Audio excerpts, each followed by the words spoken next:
Our job is to report the news, not fabricate it. That's the government's job. Well guys, we've not dealt with the Scottish hobgoblin Nicola Sturgeon in a while, but the absolute batshit crazy nonsense her government are coming out with and plan to debate deserves a video, let me tell you. Now some might know Scotland is apparently the drug death capital of Europe or maybe even the world, all under SNP leadership along with countless other cock-ups and cover-ups over the past couple of years. That obviously would be laughable if it wasn't reality and life for 5 million people being led by this trout. I would say these plans or statements here have to be the dumbest of them all, but it's the SNP they're always gonna one-up themselves. Apparently though, they seem to think a hard border with England should they get independence is actually gonna help Scotland. Of course this is complete bollocks that would actually see Scotland wither and die quicker than it is already going to should they get independence.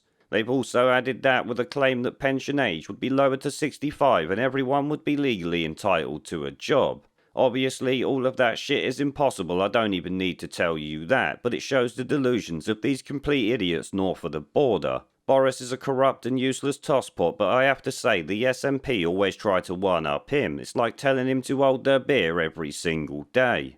Now obviously, as I've said before, if the SNP got independence, a hard border would be needed to keep Nicola Sturgeon's imported voters out of England.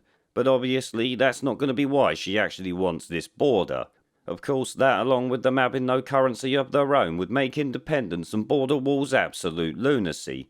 The SNP already sit there sponging from London to pay for the shit that they do now. How would they pay for it with no income from the UK and not using the pound? Obviously, as all of you already know, and so does half of the world, it wouldn't bloody happen. In fact, in that situation, we would have genuine Scottish refugees flooding over the border just to survive the lunacy that government put on them. Of course, you have to remember the SNP think they will join the EU, but with their budget deficit, that's not going to happen, is it?